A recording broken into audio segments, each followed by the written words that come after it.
بغيتو تعرفوا كيفاش الصيام كينظف الجسم ديالنا من السكر والشحوم الزائده.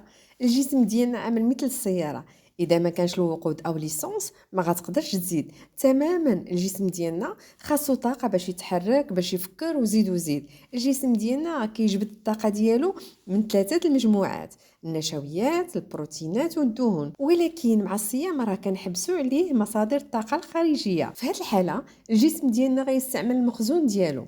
المخزون الاول هما السكريات اللي مخزنين في الكبد وفي العضلات. كما كتشاهدوا السكريات اللي مخزنين في الكبد غتطلقهم باش تحولهم لطاقه، وبهذا الشكل هذا كنضفوا الكبد من السكريات اللي مخزنين فيه، وكذلك حتى العضلات لان العضلات تيكون مخزن فيها السكريات.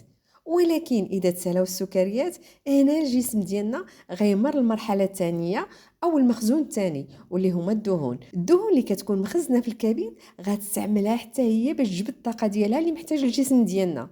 والنتيجه هي نظفنا الجسم ديالنا من السكريات والدهون اللي مخزنه طول السنه. هاد العمليه ديال تحويل السكر والدهون الى طاقه راه كتنتج عليها مواد اخرى ضاره بالجسم ديالنا. لهذا السبب خاصنا نشربوا الماء بكثره باش الجسم ديالنا يتخلص منها عن طريق التبول، اعزكم الله.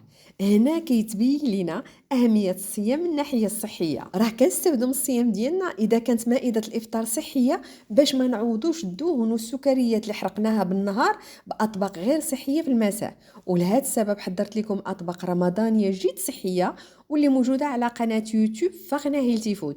اطباق صحيه ولذيذه في نفس الوقت، كتغذي الجسم ديالنا غير بالمواد اللي محتاجها، وبهذا الشكل هذا ما كنعوضوش السكريات المخزنه والدهون الضاره بالجسم ديالنا اللي تخلصنا منها بالنهار.